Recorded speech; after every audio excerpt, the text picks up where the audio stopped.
আমার প্রিয় ছাত্রছাত্রীরা, আমি doctor Swagata Basak, government sponsored multipurpose school boys টাকি হাউসের প্রধান শিক্ষিকা। আজ আমি তোমাদের বায়োলজি ক্লাস 12 এর খাদ্য উৎপাদনে উন্নতি সাধন, ইমপ্রুভমেন্ট ইন ফুড প্রোডাকশন এই চ্যাপ্টারের উপরেই তোমাদের কিছু বলবো। আমাদের জন্য দেখো, আমরা যেহেতু আধুনিক যুগে বাস করছি, খাদ্য উৎপাদনের নানান রকমের পদ্ধতি আমরা নিশ্চয়ই শিখছি, কিন্তু তার সাথে সাথে মনে রাখতে হবে যে হারে পপুলেশন এক্সপ্লোশন মানে জনসংখ্যা বৃদ্ধি পাচ্ছে, আমাদের কিন্তু খাবার তৈরি করার মানে চাষবাস করার জায়গা আয়তন কিন্তু কমছে।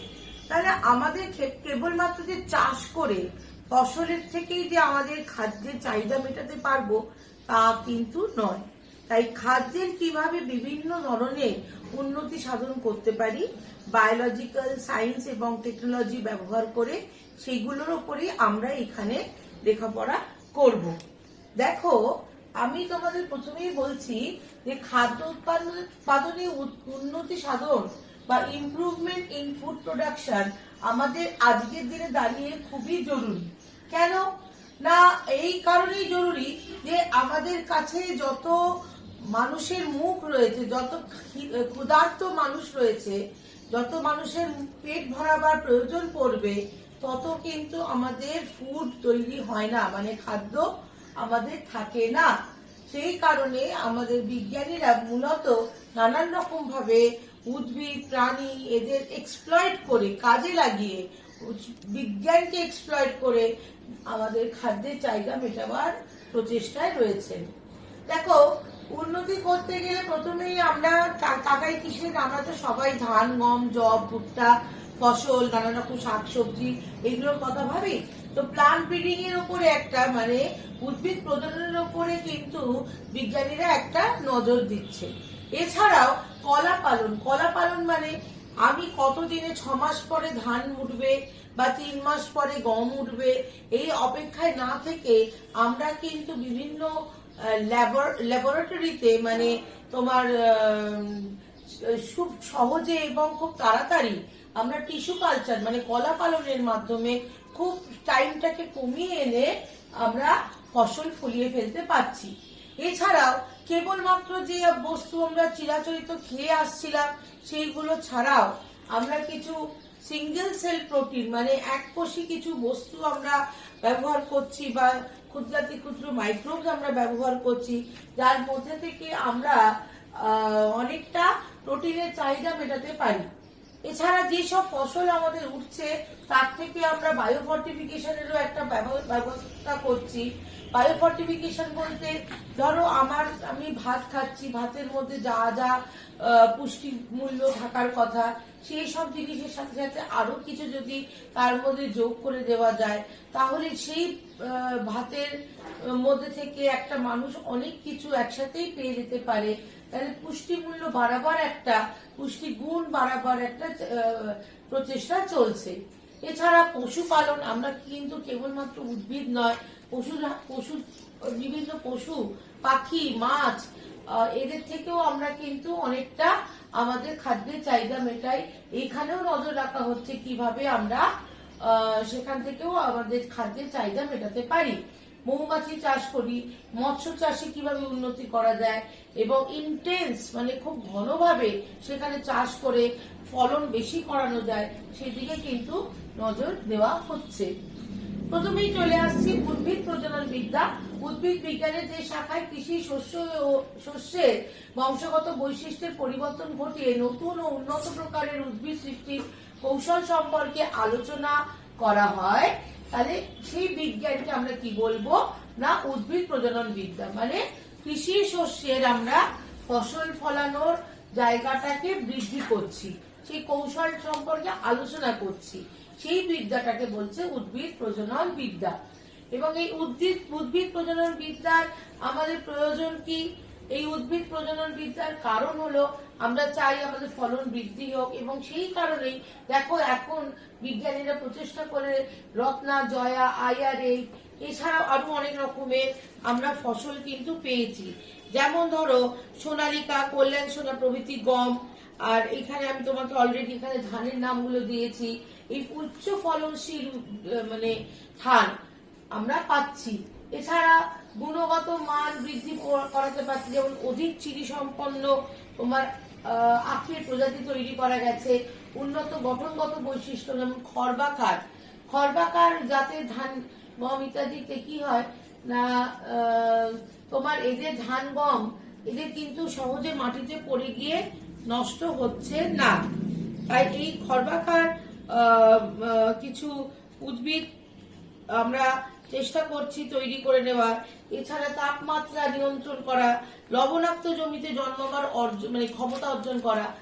তোমরা জানো যে লবণাক্ত মৃত্তিকাতে সব রকমের ফসল কিন্তু হয় না, কিন্তু এই মৃত্তিকাতে আমরা যদি কিছু ফসল তৈরি করে নিতে পারি, যারা এখানে বেঁচে থাকতে পারে, তাহলে কিন্তু সেখানে কৃষি কাজ বাড়বে, ফসল বেশি হবে, আমাদের জমির পরিমাণটাও বাড়বে এবং ব্যবহারযোগ্য হবে।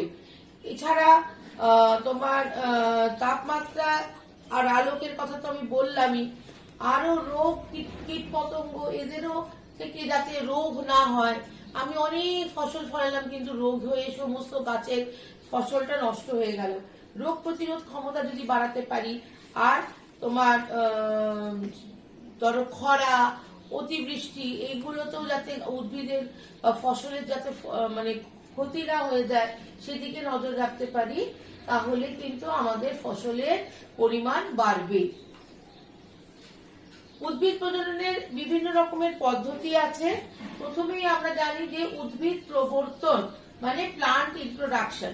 এক্ষুনি আমি যেমন বললাম যে লবণাক্ত মৃত্তিকায় তো সব উদ্ভিদ হয় না, কিন্তু আমি ধরো একটা কোনো উদ্ভিদকে আস্তে আস্তে করে সেটাকে অ্যাডাপ্ট করালাম, মানে সেই পরিস্থিতিতে সেটা বেঁচে থাকার মতো তার ক্ষমতা তৈরি হলো, তাহলে সেই ইন্ট্রোডাকশন করা মানে কোনো ভিন্ন পরিবেশে কোনো উদ্ভিদকে ইন্ট্রোডিউস করানো, সেটাকেই আমরা বলছি তোমার, এবং অ্যাক্লিমেটাইজ করানো, অভ্যস্ত করানো, বেঁচে থাকার ক্ষমতা তৈরি করে দেওয়া, সেটাকেই আমরা বলছি যে উদ্ভিদ প্রবর্তন। এরপরে দেখো আছে উদ্ভিদ নির্বাচন। এটা কিন্তু খুব গুরুত্বপূর্ণ একটা ব্যাপার। আমি ধরো একটা দুর্বল প্রজাতির উদ্ভিদ নিয়ে নিলাম, যে সেটার বংশ বিস্তার করছি, আমি অনেক ধরো বিজ্ঞানের টাকা খরচা করে সেটার উন্নতি সাধন করার চেষ্টা করছি, তাহলে কি আমি আলটিমেটলি আমার লক্ষ্যে পৌঁছতে পারবো? ভালো ফসল পাবো? না পাওয়ারই সম্ভাবনা বেশি। তাই জন্য আমাকে উদ্ভিদ নির্বাচনের জন্য কিন্তু অনেকগুলো ধাপ পার হতে হয় এবং বিভিন্ন ধরনের পদ্ধতি আছে, সেইগুলোকে আমার বুঝে বিজ্ঞানসম্মত উপায় আমাকে উদ্ভিদটাকে নির্বাচন করতে হয়। আমি সংকরায়ন পদ্ধতি অবলম্বন করতে পারি। সংকরায়ন পদ্ধতি তোমরা মেন্ডেলের পড়েছো ক্লাস 11-এ, 10-এ, যে সংকরায়ন পদ্ধতির মাধ্যমে উদ্ভিদের আমরা বিভিন্ন ধরনের যে গুণগুলো সেগুলোকে মিক্স অ্যান্ড ম্যাচ করতে পারছি, সেই পদ্ধতিও এখানে আমরা অবলম্বন করতে পারি। এছাড়া পলিপ্লয়েড ব্রিডিং আমরা করতে পারি বীজহীন ফল তৈরি করার জন্য। হ্যাঁ, তোমার হোমোলোগাস ক্রোমোজোম সেটের অতিরিক্ত সেট যদি ক্রোমোজোম থাকে তাহলে আমরা পলিপ্লয়েড ব্রিডিং করতে পারি। পরিব্যক্তি প্রজনন মানে মিউটেশনও করাতে পারি। এইগুলো বায়োটেকনোলজির ব্যবহার করে আমরা করতে পারি। হেটেরোসিস এবং জিন প্রযুক্তিও আমরা ব্যবহার করতে পারি। তো প্রথমে উদ্ভিদ নির্বাচন দেখো, প্লান্ট সিলেকশনের মধ্যে দু রকম পদ্ধতি হতে পারে, প্রাকৃতিক নির্বাচন এবং কৃত্রিম নির্বাচন। প্রাকৃতিক নির্বাচন বলতে আমরা কি বুঝবো না, যে তাপমাত্রায় তারপরে তোমার মাটি, জলবায়ু প্রভৃতিতে উদ্ভিদ স্বাভাবিকভাবেই ওখানে তৈরি হয় সেখানে, এবং তার উপরে যে মানে দেখো মাটি, তাপমাত্রা এগুলো কিন্তু এই উদ্ভিদের উপরে নানান রকম ভাবে প্রভাব বিস্তার করে। তো সেই যে প্রভাবটা, তার মধ্যে উদ্ভিদ কতটা বেঁচে থাকতে পারছে, সেই নতুন ভাবে তৈরি হতে পারছে, নতুন পরিস্থিতিতে মানিয়ে নিতে পারছে, সেই রকম নির্বাচনকে আমরা প্রাকৃতিক নির্বাচন বলছি। আবার কৃত্রিম নির্বাচন মানে আমি দলবদ্ধভাবে নির্বাচন করতে পারি, বিশুদ্ধ বংশ দ্বারা নির্বাচন করতে পারি, আর ক্লোন নির্বাচন করতে পারি। দলবদ্ধ নির্বাচনের মধ্যে আমাকে অনেকগুলো উদ্ভিদের মানে তোমার এটা সব থেকে পুরনো পদ্ধতি। এখানে কি উৎকৃষ্ট উদ্ভিদ যেটা মানে সেটাকে বেছে নেওয়া হয় এবং সেই উদ্ভিদকে নিয়ে তার বীজ সংগ্রহ করে আমরা বেশ কয়েক প্রজন্ম পরপর উন্নত, আরো উন্নত আবার বেছে নিয়ে আবার পরের প্রজন্মে আরো উন্নত যেগুলো, সেগুলোকে বাছাই করে করে আমরা নির্বাচন করে সেই নির্দিষ্ট যে আমাদের সব থেকে বেশি ফলনশীল যে প্রজাতিগুলো এলো 7-8 প্রজন্ম পরে, সেইগুলোকে আমরা ব্যবহার করছি। এইবার একইভাবে বিশুদ্ধ বংশধারা, তোমরা জানবে যে বিশুদ্ধ বংশধারার একটা পিওর লাইন সিলেকশন, মানে এখানে একটি স্বতন্ত্র বিশুদ্ধ স্বপরাগী উদ্ভিদের, মানে যে উদ্ভিদটা আমার খুব পছন্দের, মানে এর ফলনটা বেশি হয়, ফলনটা সুস্বাদু হয়, পুষ্টিগুণ বেশি, সেই নির্দিষ্ট উদ্ভিদটাকে আমরা বেশ কয়েক প্রজন্ম তার ধান ছড়িয়ে তার থেকে আবার বাছাই করে নিয়ে আবার তার ধান ছড়িয়ে, মানে বীজ ছড়িয়ে সেই প্রজন্মগুলোকে নিয়ে আমি বংশ বিস্তার করিয়ে আমার প্রয়োজনীয় ফসলটা, মানে উদ্ভিদটাকে নির্বাচন করে নিতে পারছি। এছাড়া ক্লোন নির্বাচন, যেটা আমরা জানি যে সাধারণত আমরা অঙ্গজ জননের মাধ্যমে ক্লোন তৈরি করে নিতে পারি, মানে যে গোলাপ গাছ ধরো তুমি প্রয়োজন মনে করছো, সেই একই গোলাপ গাছের পাশাপাশি হুবহু এক ডাল কেটে তুমি বানাতে পারো। তোমরা জানো যে এই অঙ্গজ জননের মাধ্যমে যে সব মানে তোমার ফসলের ক্ষেত্রে মূলত যেমন আলু, আখ, কলা, এদের ক্ষেত্রে আমরা নির্বাচন করে নিই যে এই গাছের বা এই জাতের আলুটা বেশ ভালো, তাহলে একেই আমি ফলাবো, আর যেগুলো দুর্বল প্রজাতি বা খারাপ সেগুলোকে আমি ত্যাগ করব। তো এইভাবে আমরা উদ্ভিদ নির্বাচন করতে পারি। এরপরে দেখো সংকরায়ন ঘটাচ্ছি। সংকরায়নের উদ্দেশ্যগুলো কি? আমরা সংকরায়ন ঘটাচ্ছি কারণ উন্নত বৈশিষ্ট্যের সমাবেশ ঘটাবার জন্য, অধিক মাত্রায় জিনগত রোপণ তৈরি করার জন্য, হাইব্রিড ভিগান সম্পন্ন উদ্ভিদগুলি সৃষ্টি করার জন্য, পলিপ্লয়েড প্রযুক্তি ব্যবহার করার জন্য, অ্যাপোমেকটিক শস্যের উৎপাদন ঘটাবার জন্য এবং বীজহীন ফল উৎপাদন করার জন্য আমরা এইগুলো করে থাকি। তো এই যে আমি এতগুলো বললাম যে এই সব কারণগুলো, হ্যাঁ, মূলত উদ্দেশ্যটা কি না, আমার অধিক ফসল হবে এবং যার জিনগত এবং পুষ্টিমান বেশি ভালো হবে, যেটা সাধারণত রোগ প্রতিরোধ করতে পারবে, যেটার মধ্যে ধরো বীজহীন হবে, যেটা আমার খেলে দাঁতে লাগছে না বীজটা, এইসব নানা রকমের উদ্দেশ্যগুলো নিয়েই কিন্তু আমরা সংকরায়ন ঘটাবো। তো সংকরায়নের যে কৌশল, সেখানে তোমার এই নামগুলো কিন্তু খুব ইম্পর্টেন্ট, ভালো করে পড়বে। আইসোলেশন মানে আমার নির্বাচন করে নিতে হবে কোনটা। তারপরে এখানে দেখো আমি ইমাস্কুলেশন পদ্ধতি দেখিয়েছি। ইমাস্কুলেশন মানে পুং অঙ্গটাকে এখান থেকে কেটে বাদ দিয়ে দেওয়া, যেটা নির্বাচিত তোমার প্রজাতিটা বা যে গাছ উদ্ভিদটা নেওয়া হলো, সেই তার ফুলের আমি অংশগুলোকে কেটে, মানে পুং অঙ্গটাকে কেটে দিলাম। এই ইমাস্কুলেশনটা কিন্তু শর্ট কোয়েশ্চেনে বা 2 নম্বরের কোয়েশ্চেনেও আসে, তোমরা ভালো করে পড়বে। কেন কাটা হলো? যাতে ওই পুং অঙ্গ থেকে পরাগ রেণু গিয়ে তোমার স্ত্রীদানিতে পড়ে ওখানে নিষেক না ঘটাতে পারে, সেই কারণেই এটা করা হয়। আমার কেবলমাত্র আমার নির্বাচিত পুং রেণুই দিয়ে আমি এইটাকে নিষেক করাবো, এই কারণেই এখানে ইমাস্কুলেশন করা হয়। এবং যাতে আমি যদি এটা ইমাস্কুলেশন করে দিলাম, দিয়ে যদি এমনি খুলে রেখে দিই এরকম ভাবে, এখানে দেখছো খোলা, তো খুলে রেখে দিলে কি হবে, তোমার প্রকৃতির নিয়মে আবার তোমার ইতর পরাগযোগ ঘটে যেতে পারে, অন্য কোনো গাছ থেকে পরাগ এসে পড়ে যেতে পারে। তাই সেটা যাতে না হয়, কেবলমাত্র আমার ইচ্ছে মতো পরাগ দিয়ে আমি এটাকে নিষিক্ত করতে চাই, তাই জন্য আমি কি করলাম, এটাকে ব্যাগিং করলাম, মানে ব্যাগ দিয়ে ঢেকে দিলাম। এরপরে আমি ক্রসিং করাবো। এখানে আমার পুরো ছবিটা ভালো করে দেওয়া আছে। এই দেখো, প্রথমে কাঁচি দিয়ে দেখো ইমাস্কুলেশন করানো হচ্ছে। কাঁচি দিয়ে প্রথমে আমি দেখো এখানে আমি ইমাস্কুলেশন মানে পুং অঙ্গটাকে কেটে দিলাম। তারপরে কি করলাম, ওইখানে আমার প্রয়োজন মতো যেটা আমার পছন্দ হচ্ছে সেই অংশটা, সেই পুংদানি থেকে পরাগ রেণু এনে আমি এই স্ত্রীটাকে নিষিক্ত করালাম। তারপরে আমার পরবর্তী প্রজন্মে আমার চাহিদা মতো, এবং সেটাকে লেবেলিং করে রাখলাম, যেটা লাস্ট পার্ট, এবং তার পরবর্তী প্রজন্মে আমি কি পাচ্ছি, আমার প্রয়োজন মতো সংকর উদ্ভিদগুলোকে আমি পেয়ে যাচ্ছি। ঠিক আছে, এইখান থেকে কিন্তু প্রশ্ন আসে, ভালো করে পড়বে। এছাড়া কলা পালন টিস্যু কালচার একটা ইম্পর্টেন্ট মিডিয়াম আমাদের এই খাদ্যের উন্নতি সাধনের প্রযুক্তির ব্যবহারের মধ্যে। যেমন পরীক্ষাগারে তুমি কি করতে পারো, কাঁচের পাত্র বা টেস্ট টিউব বা যে কোনো কনিক্যাল ফ্লাস্ক ইত্যাদি তার মতো উপযুক্ত পুষ্টি মাধ্যম ব্যবহার করবে এবং উদ্ভিদের কোনো একটা মানে উদ্ভিদের কোনো কোষ বা কলা বা যে কোনো অঙ্গের অংশ সেই পোষণ মাধ্যমে মানে সেই পুষ্টি মাধ্যমে দিয়ে তাকে ধীরে ধীরে বড় করে সেই কলা পালন করে তুমি একটা গাছ তৈরি করতে পারো এবং তোমার প্রয়োজন মতো গাছ তুমি পেয়ে যাচ্ছ খুব সহজে। এটাকেই বলা হচ্ছে কলা পালন বা টিস্যু কালচার।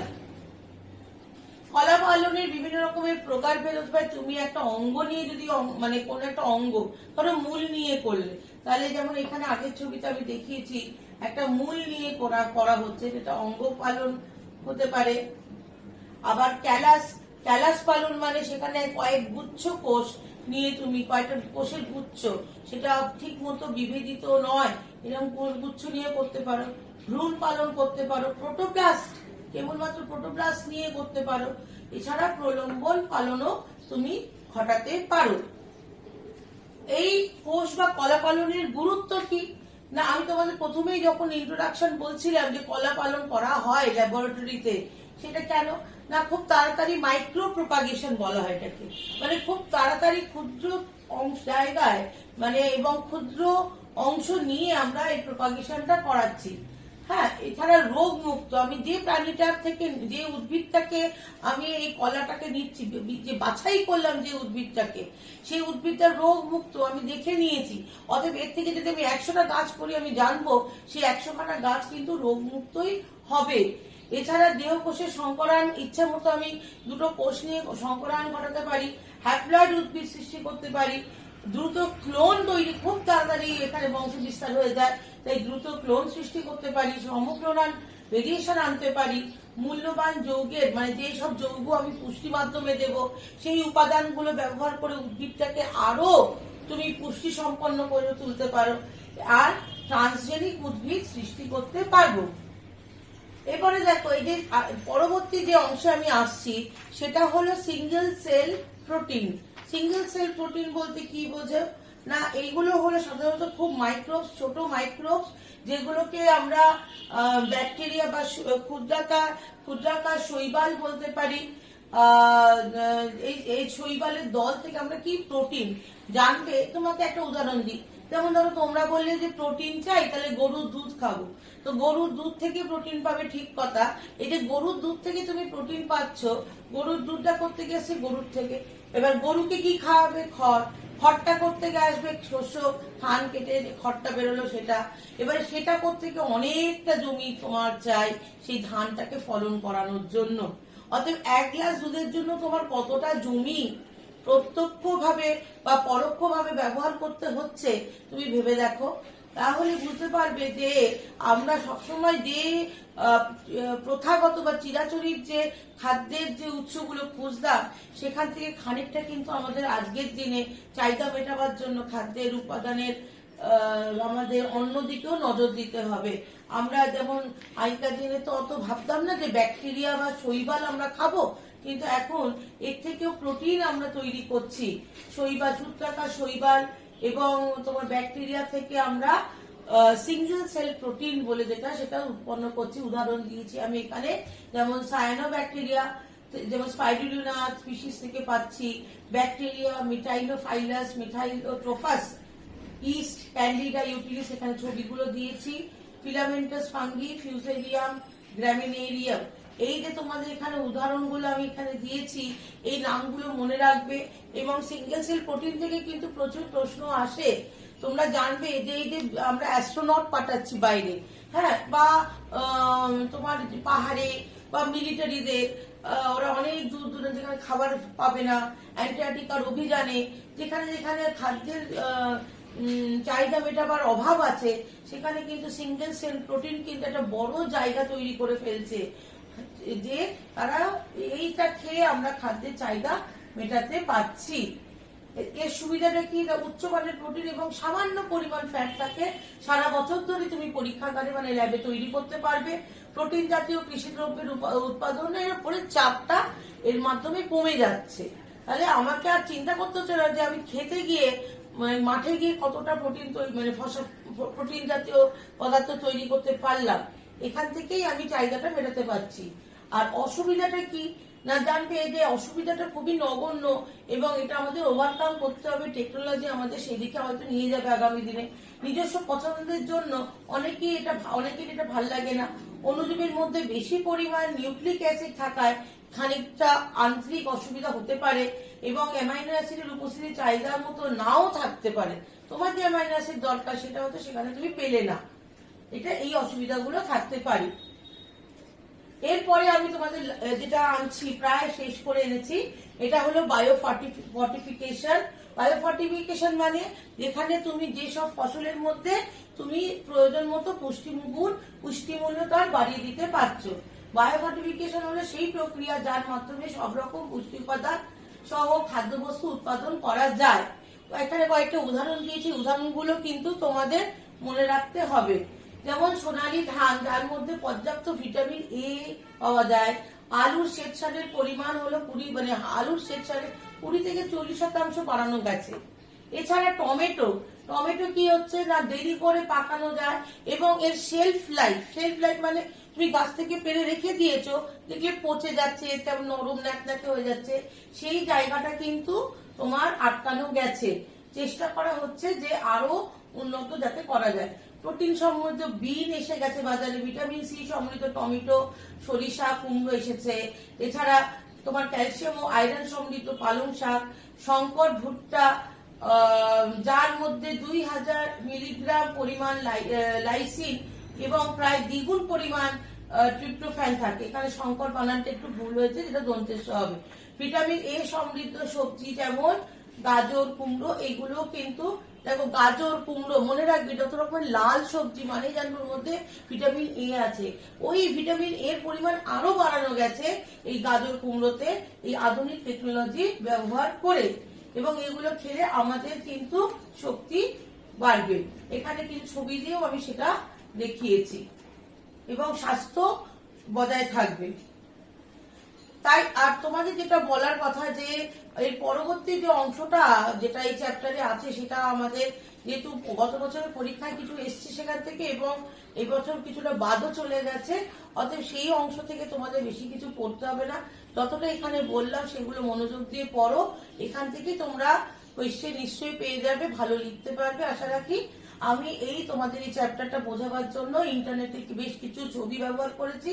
তাই আমি Google pictures, Femina, www India, Shutterstock, Britannica, Wikipedia ইত্যাদি নানান ইন্টারনেটের যে সাইটগুলো আছে তাদের কৃতজ্ঞতা জানাচ্ছি। এছাড়া আমি উচ্চ মাধ্যমিক জীববিদ্যার বই ব্যবহার করেছি। ডক্টর তাপস দেব ও ডক্টর দুলাল চন্দ্র সাঁতরার প্রতি আমি কৃতজ্ঞতা জানাই। আশা করি তোমাদের এই চ্যাপ্টারটা পড়তে সুবিধা হবে। রাখলাম।